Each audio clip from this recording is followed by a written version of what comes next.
Bon, je me suis dit, j'ai pas de temps. Donc, je fais une petite chronique, espace et je sais pas, j'avais envie de parler de mission et figurez-vous que, les chroniques s'enchaînant, les missions, c'est compliqué, Diminue. hein. Et Ah ouais. ouais, c'est Eh compliqué. ouais. Et donc bon, là, cette, 1re chronique est, 1re étape, pour parler du programme Apollo. Et donc, là, je vous ai mis les petits logos des programmes Apollo. Ce que vous avez du coup c'est à gauche aussi pour vous. À gauche, c'est le logo du programme Apollo. Mais ce que vous avez à droite, c'est le logo de chaque mission du programme Apollo. Est-ce que vous en gros, chaque mission, 4. du programme Apollo possède un logo en soi, si vous voyez ce que je veux dire. Et donc Ouais, j'en compte que 12. et oui, Et pourtant, Effectivement. il y a eu un qu'il y a film. eu oui, mais il y a surtout eu, 17 missions Apollo. Ouais, oui, c'est vrai. Jusqu'à Apollo 17. Et oui. Mais bon, revenons un peu au début. Donc, en plus, je me suis amusé. J'ai eu une idée, là, quand j'ai fait la chronique, je me suis dit: «Tain, chaque fois, je fais des chroniques spatiales, vous aimez, les belles images et tout. Là, on va tester un petit truc, on va faire une sorte de quiz chronique, Oh. donc avec des un peu à la question pour un champion, n'est-ce pas? Oh! Taratatata! Latin? Non, j'ai pas fait des textes, mais donc tu peux passer la diapo, matos. Donc attention, vous avez 4 bonnes réponses. Là, c'est plus, le personnage que vous avez, et c'est Samuel Etienne en duplex. Donc le personnage que vous avez du coup à gauche n'est d'autre, que John Fitzgerald Kennedy, donc président des États-Unis. Et la question que je vous pose, c'est en quelle année, bon je vais pas vous dire le mois, ni le jour, mais en quelle année, il a prononcé un discours que je vais vous, ressortir le nom, qui s'appelle, «We choose to go to the moon», donc où il, dit que les Américains, iront en moins de 10 ans dans la décennie, ils iront dans la décennie, sur la Lune. Et c'est en quelle année selon vous? Je vous ai mis 4 propositions. Je vous ai déjà dit que je suis nul à chier en date. Eh bien... Oui, mais là c'est... Non, mais Samy... Samy, c'est 59, hein. normal.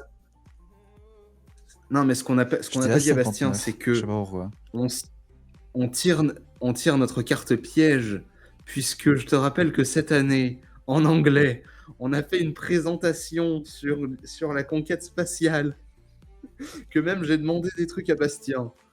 Et j'ai le diapo sous les yeux, j'ai ouvert le diapo là. Ah, le salaud! Vous trichez, monsieur.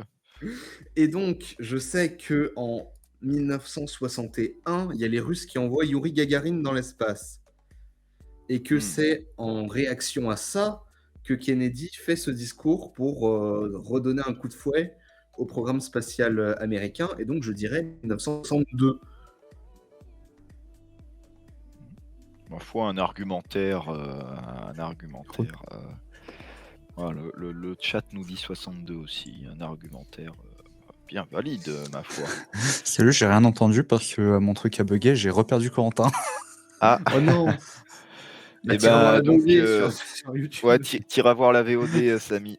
Maintenant, il nous faut une réponse, Samy. J'ai dit 59.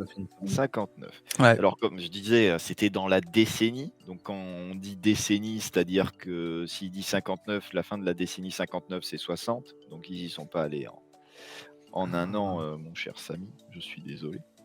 Et comme le dit très justement Corentin, tu peux passer la diapo, mon cher Matos. Oh, ça apparaît jaune. Ça devrait pas. Ça devrait apparaître vert. Non, ça devrait apparaître vert. D'accord. Ça marche. Hein. Oui, ça marche aussi, mais voilà, donc la bonne réponse est dans le 12 septembre 62. n'est-ce pas? Putain, vous avez et ça va être compliqué de t'avoir, Corentin, hein, ça si tu les J'ai tout un diapo là. ah ouais, J'ai même ta photo sur le diapo. ah, Ah, mais toi, t'as réussi à retenir exactement les dates. Moi, j'en suis pas capable, hein. voilà. Non, Mais mais c'est Donc c'est vrai pas comme qu'on a je fait ça, non, hein. disais, Samy. J'ai ressorti notre diapo d'anglais. Ah, mais tu l'as juste. Oh, le tricheur. Ah, c'est pas bien. mais du coup, donc comme tu l'as dit, c'est en réaction au premier homme dans l'espace, donc Youri Gagarin et à l'avance des soviétiques, à l'époque sur la conquête spatiale et en plus par exemple, si vous connaissez, il y a la crise de Cuba à ce moment-là et il y a aussi le débarquement de ce qu'on appelle la baie des cochons, qui donc la diplomatie américaine prend, comment dire? La réputation américaine prend beaucoup de travers que justement en tant que pouvoir de soft power, ben, on demande à réinvestir dans le spatial pour, faire briller les États-Unis. Donc tu peux passer la diapo, sauf qu'à l'époque, là, les 2 photos que vous avez là, c'est ce qu'on appelle une, fusée Atlas première du nom et une fusée, Redstone, première du nom. Redstone. Corentin est content, forcément. Voilà, Redstone et donc ces 2 fusées qui sont à la base, du coup, des, missiles, intercontinentaux américains, qui ont été, du coup, convertis pour, envoyer des gens dans l'espace. Voilà, pour, l'anecdote, le Soyouz n'est d'autre que la version civile d'un lanceur américain, d'un lanceur russe, d'un missile russe. Voilà, D'accord. sachez-le. Bah, c'était très courant à l'époque que concrètement, une fusée, c'est un missile balistique où au lieu de mettre une charge nucléaire à son bout, eh ben tu mets un homme. Ouais, Voilà. Oui. effectivement. Perso, je sais pas si j'aurais confiance de monter dans un truc qui de base était fait pour bombarder des gens, Et mais donc le truc, c'est donc ce que je vous montre là en fait, c'est ces 2 fusées ont servi lors des programmes du coup qui vont précéder, que peut-être un jour je parlerai, certainement, hein, quand j'aurai pas d'idée, je parlerai de ça. Donc des programmes, ce qu'on appelle les programmes Mercury et les programmes Gemini, qui étaient pour les Américains, programme Mercury, ce qui leur ont permis d'envoyer le premier homme, américain dans l'espace et Gemini de tester des rencontres entre 2 vaisseaux en orbite terrestre. Voilà.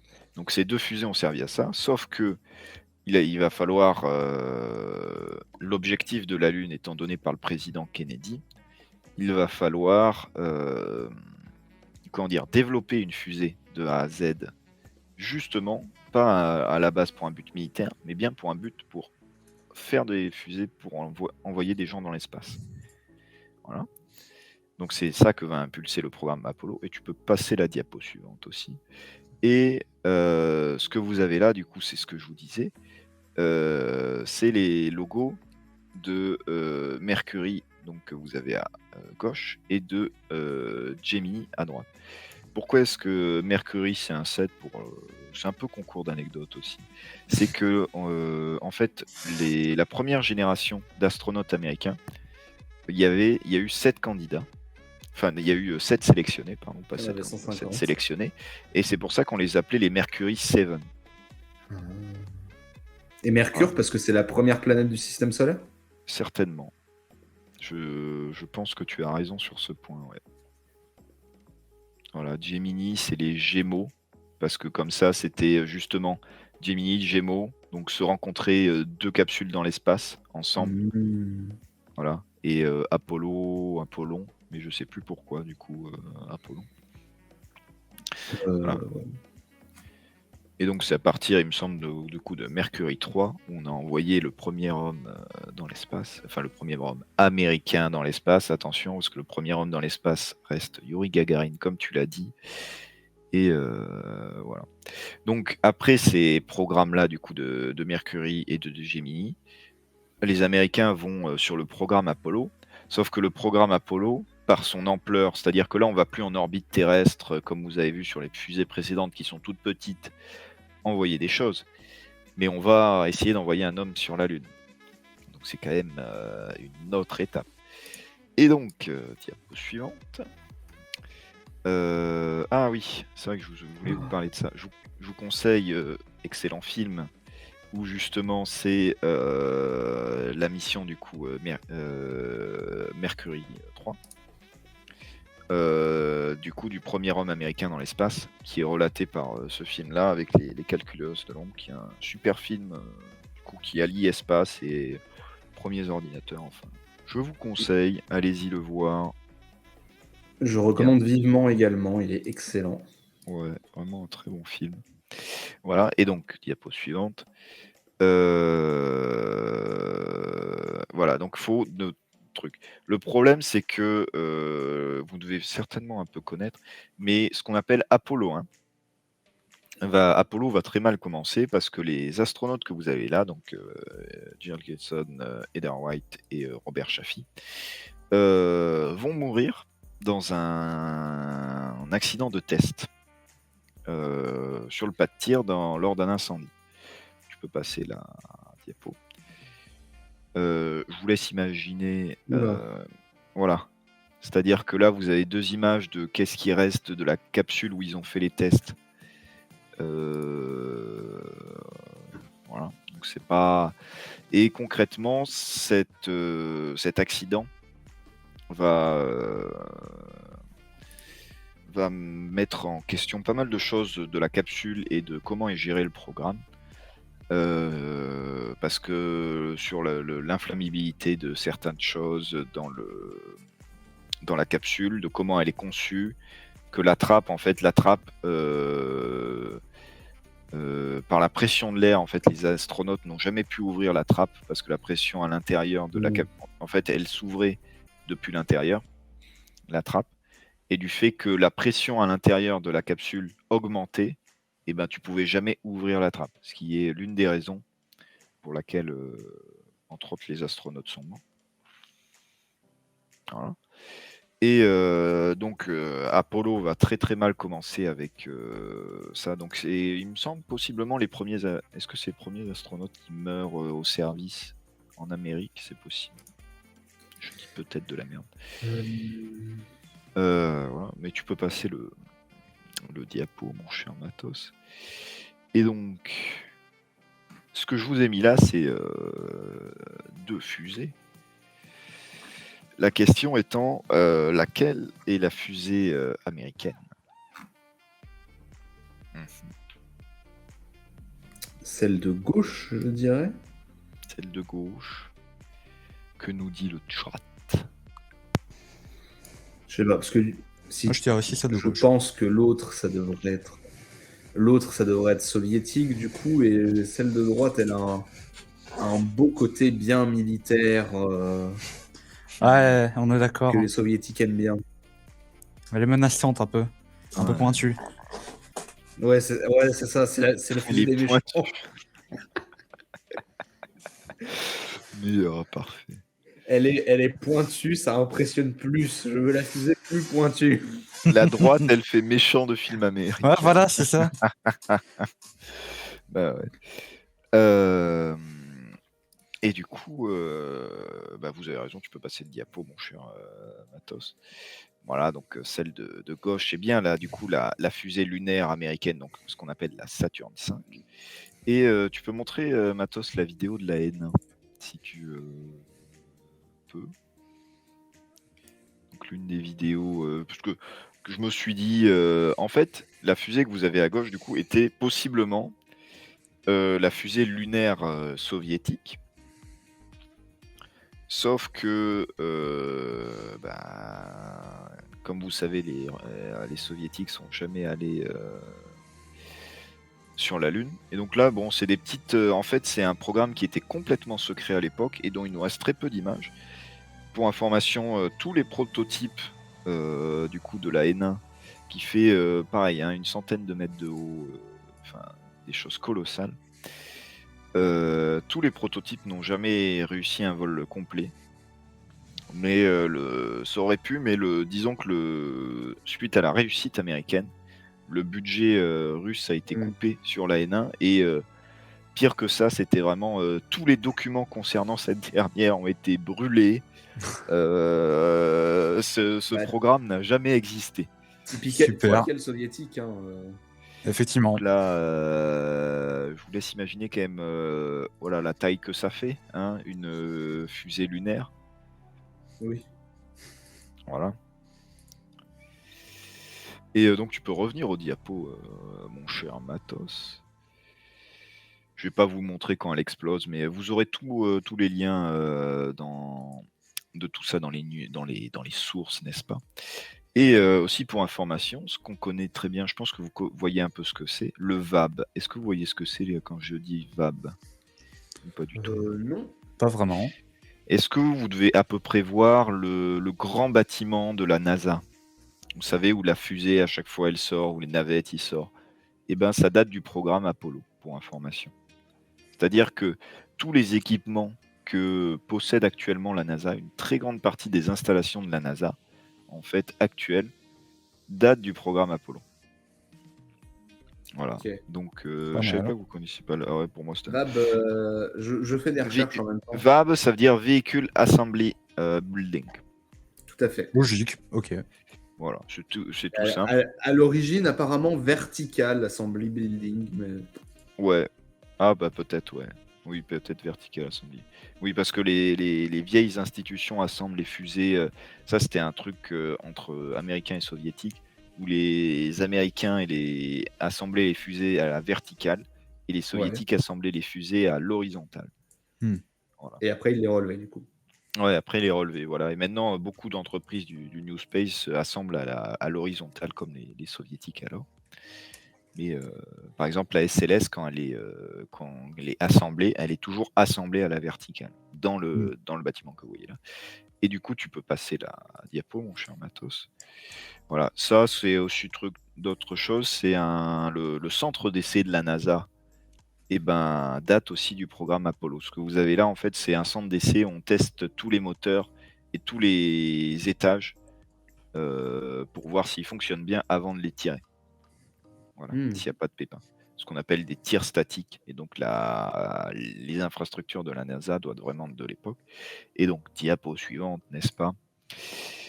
La question que je vous pose, c'est quand est le premier vol de cette belle fusée qui est la Saturne V? Ça, je l'ai pas sur mon diapo. Je pourrais tricher encore une fois. Voilà. Je pourrais Sachant tricher que, encore une fois en allant voir sur Wikipédia, mais c'est pas drôle. Voilà, sachant que du coup, il n'y a pas eu d'Apollo 2. Je vous informe, voilà. Mais il me semble que tous les missions, il n'y a pas eu d'Apollo. Il y a eu un Apollo 3, je ne me semble pas. Voilà. Mais Bah, est-ce que ça, c'est c'est- Apollo 4, 5, 9 parce que Il y là, a je eu vous un demande Apollo 3, il me semble pas. Alors, dans les propositions, Alors. Apollo 3. Je vais piffer un Apollo 9, mais sans conviction.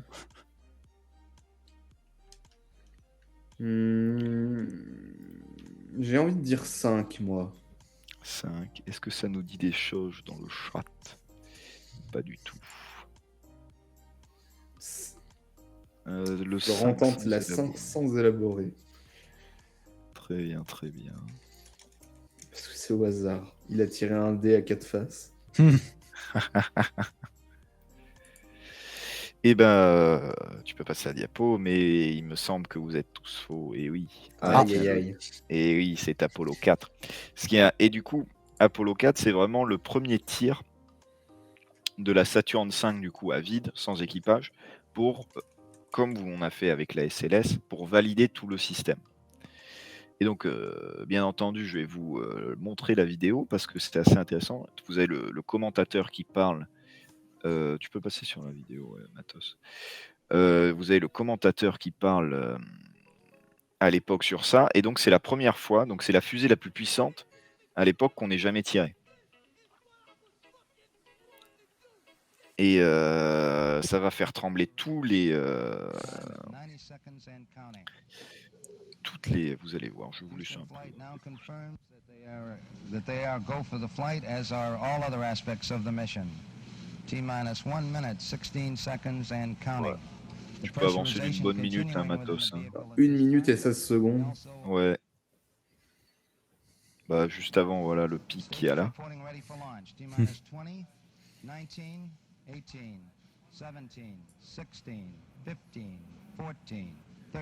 Voilà, apprenez les On a un compteur d'anglais, ouais. Voilà, ça pouvait péter sur le pas de tir à l'époque. Wow. Feu. Ouais. Voilà, c'est-à-dire que on savait pas si ça allait décoller. Ils savaient pas ou si ça allait décoller ou si ça allait péter. Ouais, exactement. C'est la première fois qu'on tire d'une Saturn 5. Ah, les mecs derrière, ils devaient être un petit peu comme ça. Hein. Ouais, parce que du coup, les tirs statiques, tu vois si ça marche, mais tu vois pas si c'est suffisant pour l'envoyer en l'air. Bah ouais, mais c'est-à-dire qu'un Ça, tir c'est les statique, calculs qui te le tu disent. mets jamais tous les carburants, enfin tu mets pas tout le carburant, tu mets jamais les moteurs à fond, tu vois. Oui. Alors que bah, quand la fusée part, elle part quoi. Et donc anecdote aussi, c'était que du coup à l'époque, les ondes étaient tellement importantes que ça a fait énormément trembler tous les bâtiments autour. Voilà. Et donc je pense qu'on peut aller à la diapo suivante, n'est-ce pas? Donc là on a Apollo 7, du coup, qui est donc il me semble le premier équipage qui va voler sur une Saturn 5, parce que voilà, on est des fous, les humains, mais le truc qui est encore plus fou, c'est d'envoyer des humains sur un truc qui fait une mégatonne quand ça part, quoi. Enfin, c'est voilà. Donc à chaque fois, je vous ai mis les petits logos d'émissions parce que c'est assez important. Voilà. Et donc ils sont juste, eux, allés en orbite terrestre pour valider le système et qu'on pouvait bien mettre des humains à l'intérieur. Voilà.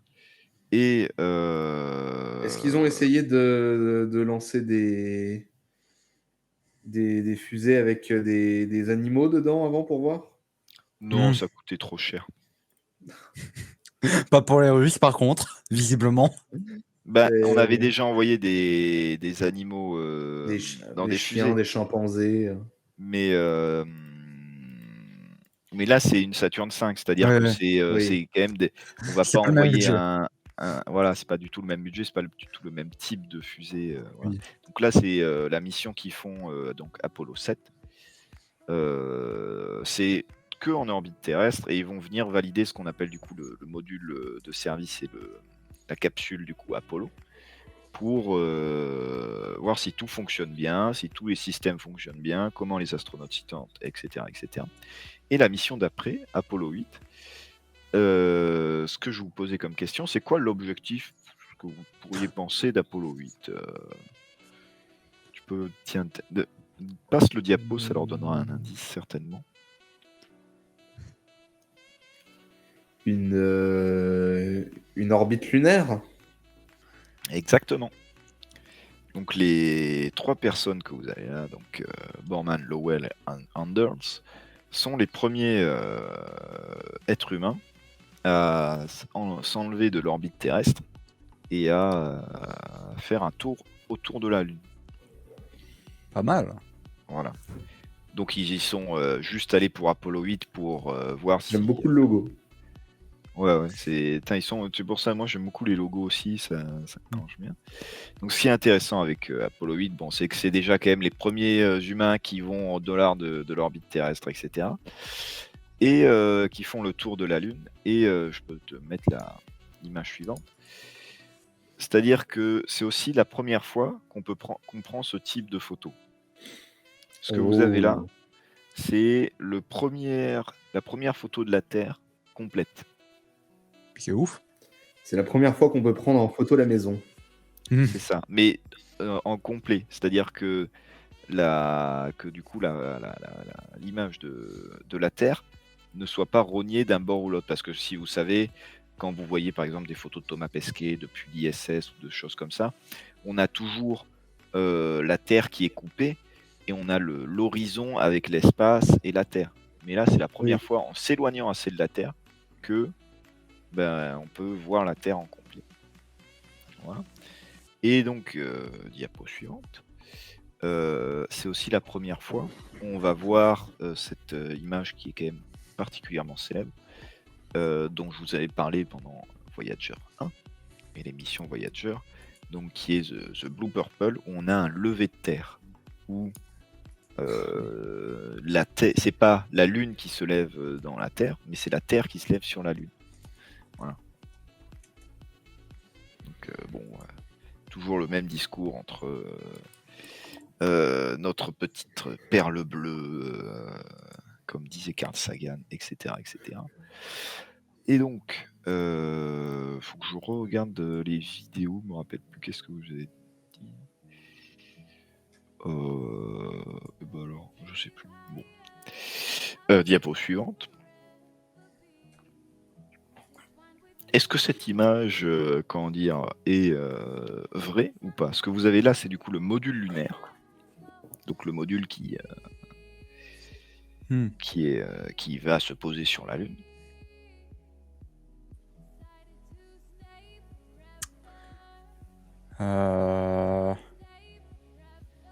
Je suis surpris de le voir à l'envers. Est-ce que cette image, c'est le module lunaire? Ouais, c'est le module lunaire. Là, vous voyez, on est en orbite terrestre. Et qu'est-ce que ferait le... On vous entend, MDR. Bah oui, bonjour le chat, salut. Est-ce que tu as dû couper la VOD, Matos? Ok, ça va. Bon, veuillez nous excuser, mais nous sommes un bêta-testeur pour que le grand Régiman Matos fasse du stream de qualité. Donc, cette fois, nous avons découvert un nouveau problème. Nous pouvons faire crash cet absent. Nous ne savons pas encore pourquoi, mais... Je sais pas comment on l'a fait, mais on l'a fait. Voilà. Ah, la régie sait pourquoi, mais très bien. Encore les jingles, apparemment, on nous dit à l'oreillette. Il y a un perdu. On a perdu. Ah non. Ah non, Corentin, apparemment, nous t'avons perdu en image. Ouais. Ah oui. Attends, si je fais ça. Apparemment. Si je reload. Attendez, je reviens. Donc, mon cher Samy, continuons ma chronique. Que penses-tu de cette image? Est-elle faite, est-ce que je suis allé la chercher sur ChatGPT ou est-elle vraie? Je te troll, la régie, je sais. Samy? Samy? Ah, le stream est exceptionnel. Hein. Samy n'est pas là non plus, on dirait. Bon, que pensez-vous le chat du coup? Vous m'entendez, moi? Ah, je suis là, je bouge, oui. Bon, C'est moi, j'ai remis ma caméra, alors du coup, ça fait planter celle de Samy. Si, je t'entends très bien, Corentin. Ah. Mais putain. MDR. Ah, je vois Samy rebouger la tête, donc ça veut dire qu'il doit être là. Donc Corentin, je posais la question à Samy pour continuer ma chronique, mais du coup, est-ce que cette image est vraie ou pas? Ou je suis allé du coup la chercher, comme je disais, sur ChatGPT. Ce fameux générateur. Ça, c'est le module lunaire. Ouais. Les pattes en l'air. Ouais. Non, les pattes. Bon, je vais vous expliquer pourquoi les pattes semblent en l'air comme ça. C'est que, en gros, lors de la séquence d'arrivée sur la Lune, les pattes du module lunaire vont s'enfoncer dans le sol lunaire, ce qui va les tordre et donc déclencher un courant. Et quand vous entendez des vidéos du coup de contact quand ils se posent sur la Lune, on entend les astronautes dire contact. Et donc ça veut dire que les pieds que vous avez là ont touché le sol lunaire, se sont un peu pliés, et donc tout d'un coup ils arrêtent la poussée, et le module lunaire tombe ses pieds font environ 1 mètre, et donc tombe sur ses pieds, les enfonce dans le sol. Et c'est pour ça que ça sert à ça. C'est pour qu'on ait via un petit signal électrique, qu'on sache qu'on a touché le sol. Et qu'après, ils annulent la poussée et hop, du coup, le module lunaire tombe, pouc, et s'ancre dans le sol. Voilà. Moi, je la trouve folle, cette image. J'adore la folie, je vais dire qu'elle est vraie. Que nous dit le chat? Moi, je dirais vrai aussi. Hein. Ah, le Mais, Samy est de retour, vrai Ouais, aussi. mon site a merdé, du coup, j'ai dû le rouvrir dans un autre navigateur. Merci Firefox. Ouais, mais ta cam a freeze apparemment. Attends, bah, je vais recharger sur mon téléphone aussi. Hop là, On je va veux y dire arriver. vrai, ça sent l'anecdote. Ah là là, eh bah bon. Trop mauvaise résolution pour du chat GPT. Ah ouais, c'est vrai ça. Imagine cette ChatGPT. Ah oui, bien vu. Oui, Eh mais ben, peut-être qu'il a réduit volontairement la résolution à la main. la régie qui est en train de péter un câble parce que ChatGPT sort pas des images. Oui, on sait.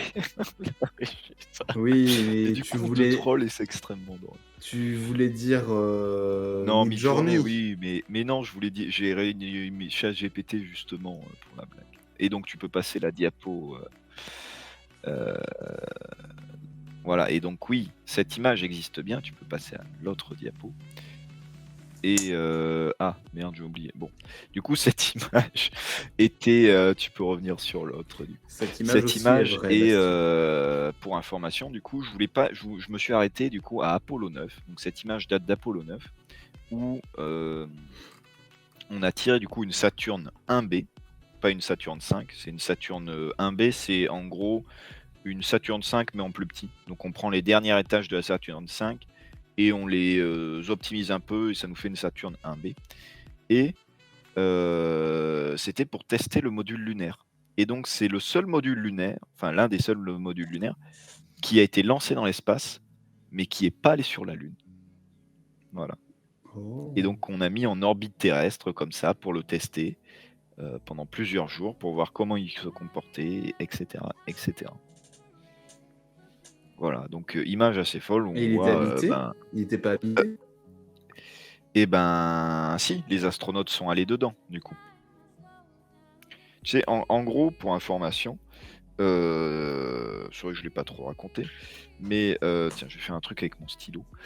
Là, vous avez du coup le module de service. C'est mon stylo, ok. Vous avez le module de service qui est mon stylo. Et donc, dessus le stylo, vous avez, dans la fusée, vous avez ce qui est calé, ce qui est, donc là, hop, qui est ceci, qui est mon bouchon de truc, qui est du coup le module lunaire. Et donc, on va relâcher le module lunaire comme on le voit là, dans l'espace. Et puis après, le module lunaire et, si vous avez vu Apollo 13, vous verrez ce que je veux dire. Le module lunaire et le module de service avec les astronautes vont venir ensemble pour former qu'un vaisseau. Voilà. Mais c'est pour ça que du coup, en fait, il a servi et maintenant, il est, je sais pas où il est. Peut-être qu'il est encore en orbite, mais peut-être pas. Une bonne question. Ça. Voilà. Et donc oui, l'anecdote est vraie. Voilà. Et donc voilà, je vais m'arrêter du coup à Apollo 9, juste pour faire du coup un petit prémisse des missions Apollo, parce que du coup Apollo 10, pour information, ils vont aller autour de la Lune. Apollo 11, ils se sont donc posés sur la Lune, de même que Apollo 12. Apollo 13, ils ont eu quelques problèmes, n'est-ce pas? Et Apollo 14, 15, 16 et 10 et 17 sont allés sur la Lune, se sont posés sur la Lune. Voilà, exactement. Disons qu'Apollo 13, ils ont été un peu décontenancés, ils n'avaient pas prévu d'avoir Tom Hanks à bord. Enfin, c'était... Ouais, c'est ça. C'était, Tom Hanks, bon, voilà, son charisme, c'était compliqué. Ça a perturbé les instruments. Ouais, ça a perturbé les instruments. Bon. Mais voilà. Mais du coup, pour bien vous faire comprendre que du coup, le programme Apollo est vraiment l'aboutissement. Et avant du coup de parler souvent on retient Apollo 11 qui s'est posé sur la Lune. Mais en fait, vous voyez bien qu'il y a eu quand même 10 missions Apollo avant qu'on arrive à se poser sur la Lune. Voilà, pour tester tout le matériel, etc., etc. Ce qui fait le lien aussi du coup avec le programme Artemis qu'on va suivre petit à petit maintenant, dont donc si vous avez suivi les chroniques, bon concert, mon cher Florent. J'espère avoir des images de ce concert. Oh Donc, ce que je disais, donc avec Artemis, où en fait le premier tir de la SLS était un tir justement pour tester, comme le tir d'Apollo 4, pour tester la fusée, pour valider le modèle de fusée. Et du coup, le tir d'Artemis 2, ça va être comme Apollo 8, avec des astronautes, mais on va pas se poser sur la Lune. Voilà. Incroyable, l'histoire se répète. Et ouais, parce que Artemis et Apollo sont des programmes qui sont similaires, mais qui n'ont pas le même but en soi. Apollo, c'était poser le drapeau. Artemis, c'est vu plus comme une occupation avec une vertu d'exploitation des ressources lunaires prochaines. Alors qu'Apollo, c'était beaucoup plus pour poser le drapeau et faire de la com. Voilà. Artemis, il y aura des équipes qui vont rester plus longtemps sur la Lune, plusieurs jours. Même les dernières missions d'Apollo, donc Apollo 15, 16, Ouais. 17, sont restées plusieurs jours sur la Lune. Donc qui sont très peu connus, qui sont les dernières missions Incroyable. Apollo, mais qui sont restés plusieurs jours, pas une semaine, mais pas loin, 4-5 jours, tu vois, peut-être 6. Mais où ils ont fait plus de 300 heures sur la Lune, qui sont les dernières missions Apollo, donc ouais. Et bon, pour Artemis, je sais pas, ils n'ont pas encore parlé, tu sais, c'est censé être dans 2 ans le retour d'un Américain sur la Lune, enfin d'une Américaine sur la Lune, mais bon, disons que pour l'instant, c'est pas trop on n'a pas encore les détails de toutes les opérations. Voilà. Et Ok. donc bon, tu peux passer la dernière diapo, mon cher Matos. Voilà, c'est pas mal. L'instant truc. philosophie. Ah ouais, instant philosophie. Mais il me semble que j'avais une dernière vidéo à vous montrer où justement c'est les équipages du coup d'Apollo 7. Pour en fait à chaque fois du coup qui sont les premières personnes à monter et à se faire catapulter dans l'espace par une fusée aussi puissante. Je sais pas si tu peux montrer la vidéo, mon cher Mathis, possiblement. Donc qui sont et donc faut quand même avoir de sacrés ouais, c'est ça, Mathis. Ah ouais, bon, c'est sur une Saturn 1B, c'est pas sur une Saturn 5, mais ça reste les mêmes modèles. Je sais pas si tu peux le. Hop. Donc voilà ce que je vous parlais tout à l'heure, qui est du coup la Saturn 1B, donc qui est une petite Saturn 5. Voilà. On vient prendre justement que le Module de service. ouais, pas que le module, mais encore que 3e et 4e étage et qu'on les optimise. Voilà, et hop.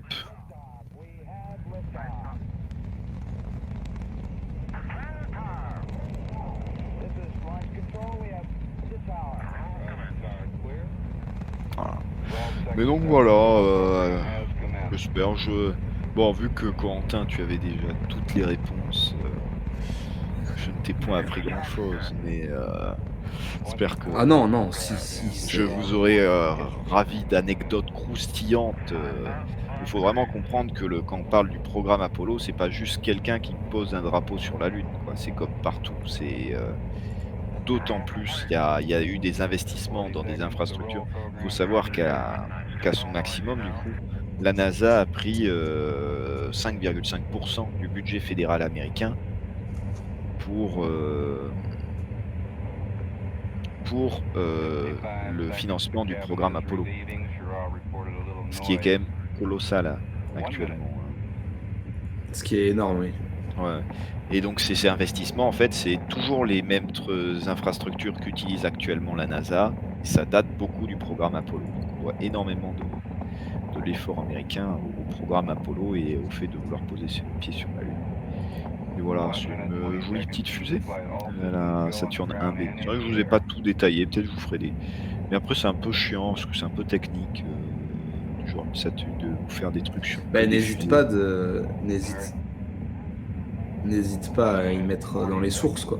Et si ça Ouais, vous mais tout est dans les intéresse, sources, mon cher. je rappelle, voilà, je rappelle à notre chère audience que si vous voulez approfondir le sujet ou voir plus en détail comment les chroniques ont été écrites, vous avez toujours en description des VOD sur YouTube les sources fournies par nos chers chroniqueurs.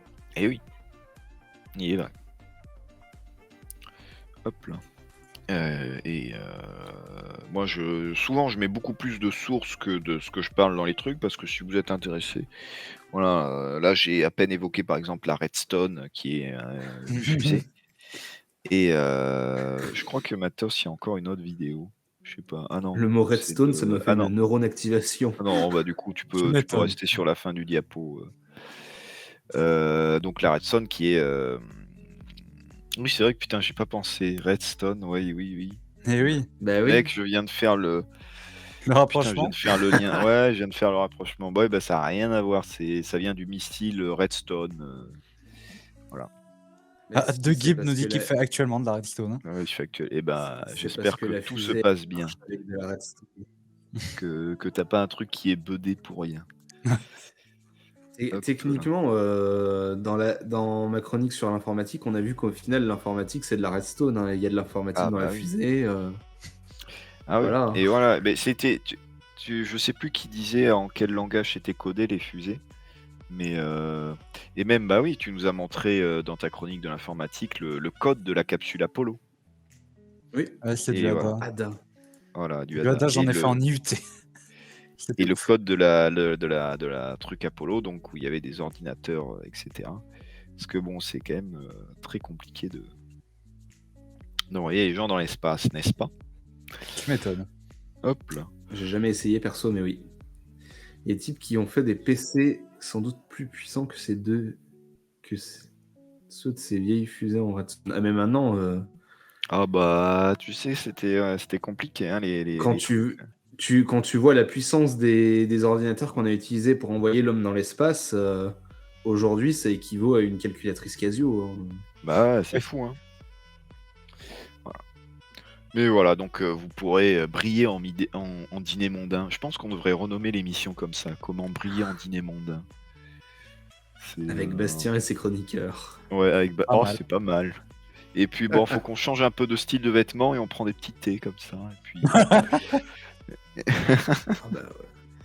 Bah, Attends, hop je là, peux donc. mettre une veste en tweed si tu veux.